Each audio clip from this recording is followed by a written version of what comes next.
It's going to take a long time for you to find a job if your only strategy is, I'm just going to apply to jobs. That's it. You don't need to be purchasing templates as to how to put a CV together. You can do it for free. In fact, the vast majority of jobs never see a job post advertised. They're hidden. And if I was made redundant right this minute, the last thing I'd be doing is just firing off my CVs to everyone left, right and centre. Stuff. Look, fantastic. Great to see you all. As usual, once again, Coffee and Questions with myself, Nigel GJ. We're going to go through and just rattle through all of your questions, what you've got to do, what's going on in the wonderful world of recruiting. It's not easy out there, and we all know this. It's tough. The whole world is changing completely, and recruiting is no different to that. So in these sessions, all we've got is just loads of you just throwing in your questions. I can see loads coming through. So let's get straight into it. First question we've got here: are CVs actually important anymore? This comes from Bob. Bob, hi. CVs, well, are they important anymore? It's a great question, because the whole way that we recruit and we hire has changed. Look, there's good news and bad news. The news is that you're still going to need to have a CV. You're still going to need to have to apply for a job, but you have to apply strategically. And if your strategy is just an application only, that I'm just going to apply to as many jobs as possible, you are going to be in it for the long haul. It's going to take a long time for you to find a job if your only strategy is, I'm just going to apply to jobs. That's it. Because the whole way that hiring is happening has changed. And the reason why it's changed primarily is because of technology, because of AI, because it's now become, from a candidate side, the easiest thing in the world to apply to hundreds of jobs at a click of a button, because AI now suddenly gives you that opportunity. There's loads of apps out there advertising this, where you can apply to hundreds of jobs, one click of a button. You just upload your CV, the AI does it for you. What that has meant is, it's happened that recruiters are getting thousands of applications for every single job. They can't get through them all because there's too many people applying. And of course, if you have these algorithms that are just doing quite crudely, just firing off your CV to everybody, then what ends up happening is that you're applying for jobs you're probably not quite right for. And the CV that you're sending for hasn't been tailored, hasn't been strategically put together. It's just wrong for the role. So you're going to get screened out if it's being looked at. But then to combat this, what companies are doing are they're taking on AI in order to screen and filter through those CVs, because there's just too many. Now, the AI isn't rejecting your CVs. That's still a person that will do it. But what it absolutely is doing is it is turning around and saying to you, look, this CV is good, this one isn't, this application is good, this one isn't, this is how I rate it. So look, from that perspective, it has changed. And then on top of that, there are now AI systems that are making it easier than ever for a recruiter to proactively search and find the candidate that they're looking for. And they're doing that using systems very like LinkedIn Recruiter, where they have their AI hiring assistant that will go out there in exactly the same way that as if you're using ChatGPT, etc. You prompt it to what you're looking for and correct it, and it will go out and go and search the 1.2 billion people on its database to find the right people who match that search. So it's becoming easier and easier to do it. So look, CVs are important, but it's not the be all and end all. So you've got to really adapt for that. So look, great question, Bob, and a good one to start off with. And sort of related to that, I can see another one that's sort of related to CVs. Do I need to buy a CV template from a recruiter to succeed? No. You don't. You don't need to buy a CV template from a recruiter to succeed, for the very reason that I've just said before. Quite honestly, do not waste your money. You don't need to be purchasing templates as to how to put a CV together. You can do it for free. There are templates built into Word to try and help you to do that. And if you want some advice of where to put it, go onto ChatGPT. They will give you some pretty good advice as to where it is. Straightforwardly, it doesn't really matter whether your CV is 4 or 5 pages long, 1 page long, whether it has all of your elements in it, it doesn't have elements in it. because as we discussed right now, the application only strategy is broken. And if I was made redundant right this minute, the last thing I'd be doing is just firing off my CVs to everyone left, right and center. The whole way to do it is to get visibility in this market. And how you get visibility is through LinkedIn. LinkedIn is what will help you get hired. LinkedIn is absolutely, your LinkedIn profile is your shop window. And what you want to make sure is you've optimized that LinkedIn profile, you're showing value, you're demonstrating the problems that you can solve. And then once you've got that, you need to get eyes on your profile. In other words, you need to get people to come into your shop. And how you do that is through content creation. And that can either be from posts, from video, from LinkedIn Lives, and one of the most underrated ways of getting eyes on your profile is commenting on other people's posts.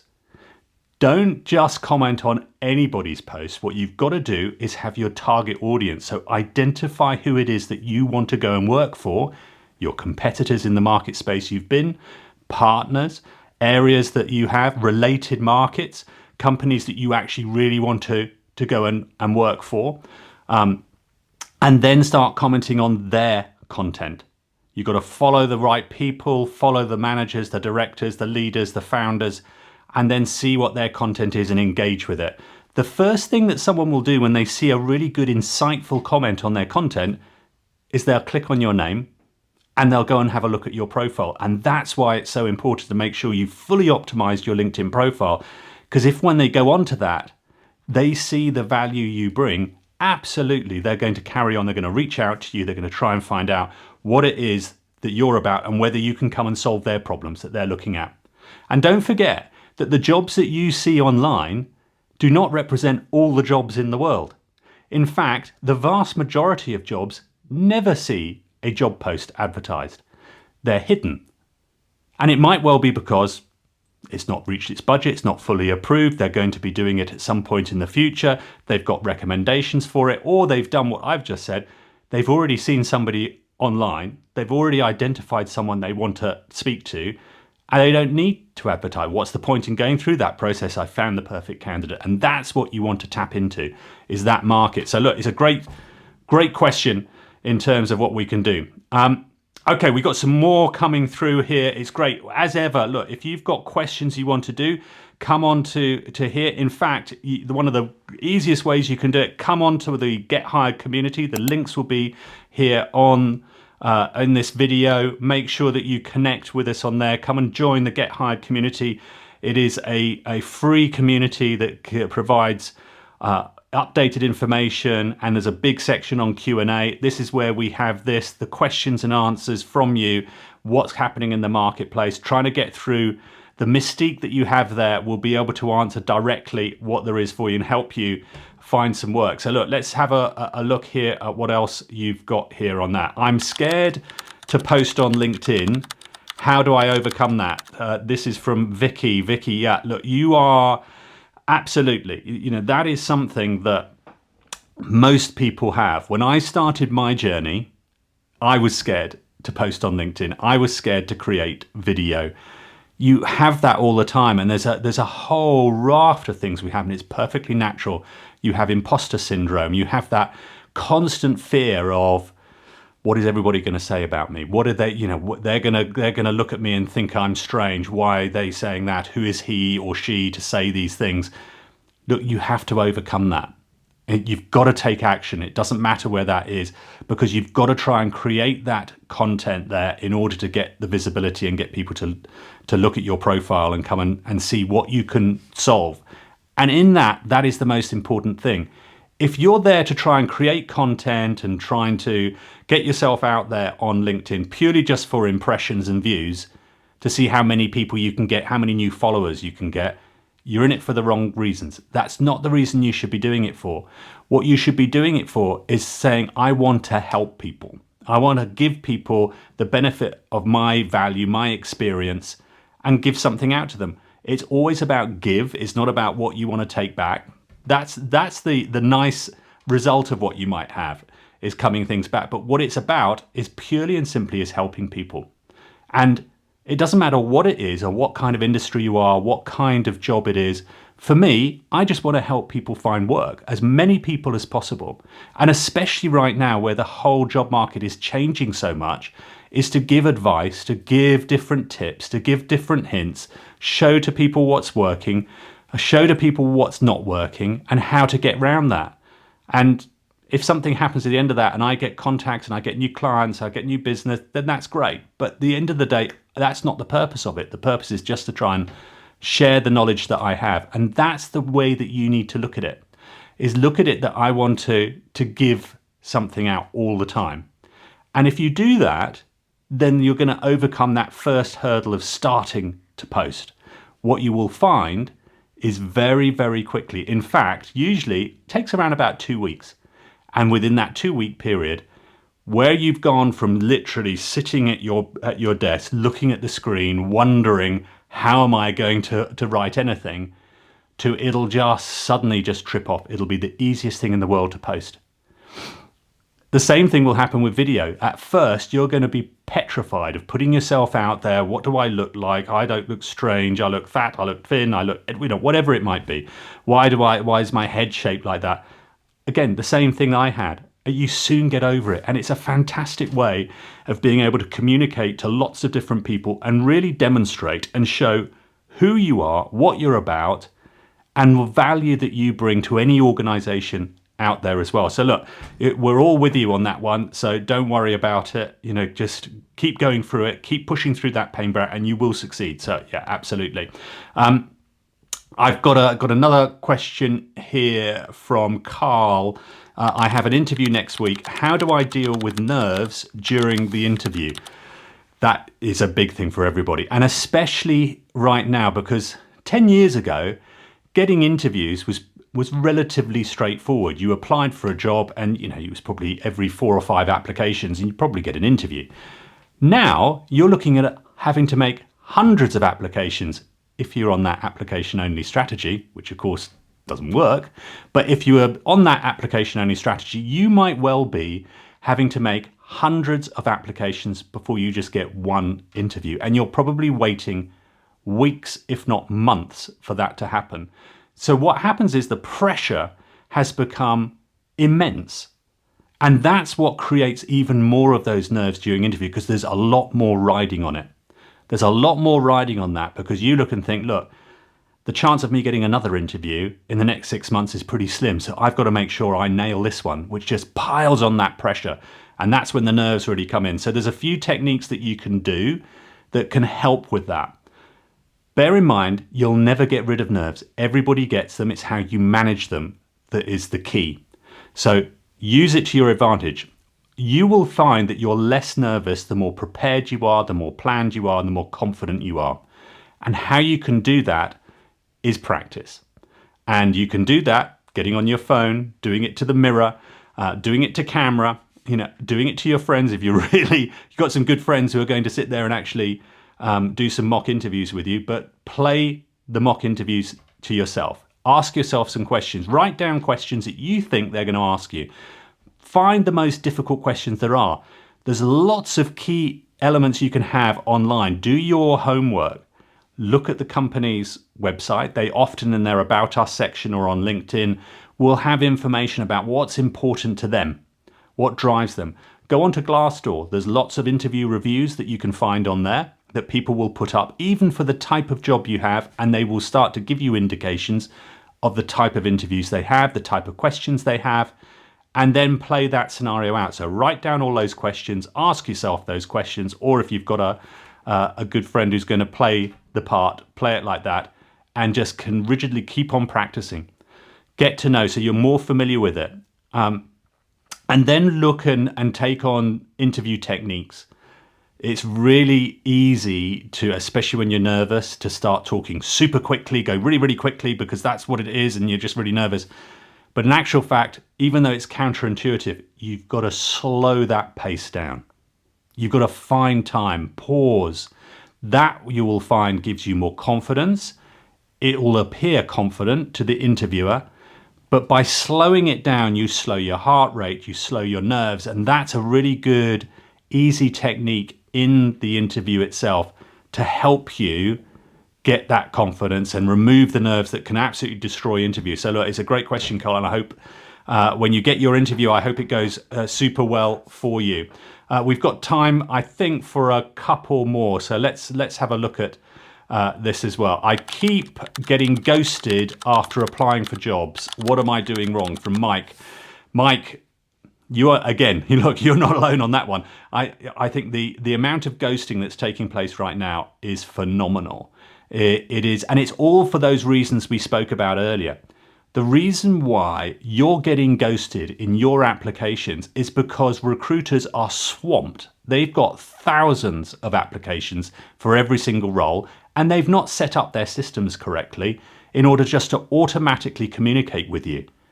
Ghosting is the bad sign of why application-only strategy isn't working. So, how do you get around that? Well, the best way to get around that ghosting bit is not to rely on an application-only strategy. What you've got to do is, as we talked about before, you have to engage on LinkedIn. Keeping control of your job search, that's what's going to make the difference. You're not going to get ghosted if you are constantly creating content, engaging with your target audience, both on LinkedIn by commenting, posting, your newsletters, etc., and also directly engaging, so messaging in mails, etc. And make sure when you're doing those messages, it's not that, here's my CV, I'm looking for a job. No, continue to add value. Do it on the back of the fact, I saw your recent post, really enjoyed that. I know I put a comment about it, but I wondered whether you would be interested. I've got some PDFs of work that I've done previously that might be of interest to you for the problem that you've got. This is how I solved it. Something like that. Engage in those ways. There's nothing wrong with just soft stuff, setting up a coffee meeting with somebody just to discuss and talk. It'll be a natural conversation that will then move towards jobs that will become available. If you look really desperate and trying to push for the job all the time, it tends to sort of put people at out of ease. You've got to put them in ease. So look, make sure you do that as well. Okay, look, I think we've got time for one more. Let's have a look at that. Where have we gone? Here's a controversial one. So Claire, will AI take my job? I don't think so. Look, it's something, again, that everybody's fearful of, that AI is changing the dynamic. We've seen that across the board in everything, but especially in recruiting. AI is really changing the landscape massively. And absolutely, for sure, if your job is just purely manual processing, administrative, it's a way of just taking something from A and pushing it to B, and you're adding no human value to it other than just doing something, then absolutely that job is going to be at risk. So how and what do you do in order to try and protect from that and invest in yourself? First of all, get familiar with AI. Get to understand how to use it. So when you can do this right now. Look on ChatGPT, on Gemini, on Copilot, etc. Become expert in it. Understand how to prompt. There are tons of information, 100% free. You can go onto YouTube and get a whole massive course, if you really want to, for free on how to maximize what you do on ChatGPT and utilize that. Get familiar with AI, how to prompt, how to get the best out of it, what to do with it. That's what you've got to do from that side of things. And then enhance your soft skills, the bits that make you human that AI can't replace. Influencing, for instance. Influencing is a fantastic way. It's something that AI can't do that. They can't have that kind of negotiation with somebody. They're not going to be able to try and take people along on a journey and influence them into making decisions, into buying a widget, buying your service, hiring a particular individual. No, they can't do that. So make sure you enhance all of those soft skills that AI can't do. And for once you're doing that kind of strategy, you become AI proof in the future. Okay, look, we've gone through, I think, quite a few questions. We'll be carrying on doing this every week for Coffee and Questions with myself, Nigel GJ. Make sure that if you're not doing it, make sure, as usual, the usual stuff, follow us on LinkedIn, on YouTube or Instagram, etc., and on X, and you can cover all of the different elements that we've got here. Great to see you. We'll see you next week. Good luck with your job search.